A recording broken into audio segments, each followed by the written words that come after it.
più alti fino ai gradi più umili, e il ringraziamento di tutte le persone, anche le più semplici e le più povere, che si rivolgono alla caserma dei carabinieri per 1000 occasioni, 1000 circostanze, e che trovano aiuto nei momenti più difficili, ma anche a volte nei momenti di problemi più semplici.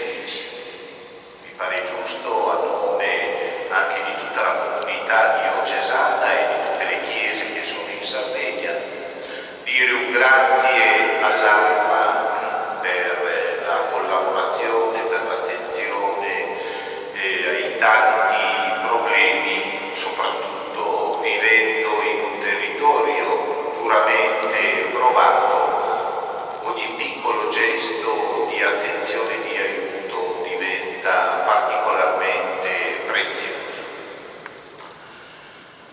La festa è messa sotto la protezione e l'icona della Vergine Maria, la Virgo Fidelis.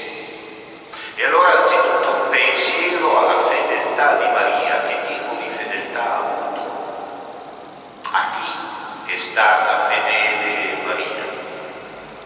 È stata fedele soprattutto al progetto di Dio, un progetto di Dio che non ha capito subito, che ha fatto fatica a decifrare.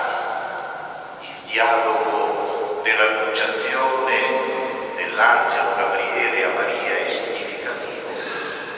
A fianco di Maria c'è la figura di Giuseppe, che ogni volta dobbiamo cercarla. Il Signore non risparmia a nessuno di noi la fatica di capire qual è la sua volontà, qual è il suo progetto, e non l'ha risparmiata neppure alla madre del suo Verbo fatto carne.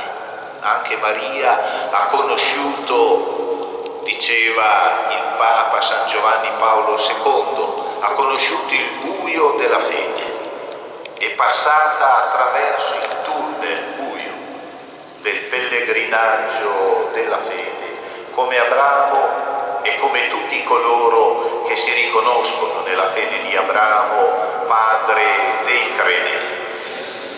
E questo vale anche per noi, è l'oggetto del Signore. L'essere fedeli significa andare fino in fondo, e Maria è arrivata fino in fondo al progetto di Dio. Di solito quando diciamo che Maria è arrivata fino in fondo al progetto di Dio, pensiamo al Golgota, Maria in piedi nella croce. Certo, quello è stato il momento più difficile, più drammatico, ma non è stato l'ultimo. Ritroviamo ancora Maria nel cenacolo, dopo la risurrezione di Gesù, con gli apostoli di tutti noi.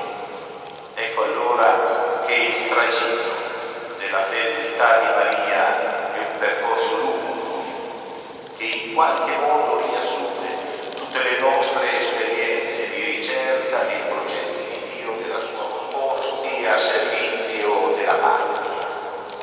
E quindi pare allora che possiamo vedere come l'Arma dei carabinieri. Quando diciamo patria non parliamo di un'idea astratta, non diciamo qualcosa di teorico. Questo ambiente meraviglioso che il Signore ci ha dato, dalle Alpi fino in fondo alla Sicilia, fino al Mediterraneo, teatro di tragedie che continuano. Questa è una prima fedeltà nella quale possiamo vivere incarnati il nostro amore alla patria e la fedeltà che vogliamo imparare. I materiali della nostra patria possano continuare, che il messaggio di cui l'Italia è portatrice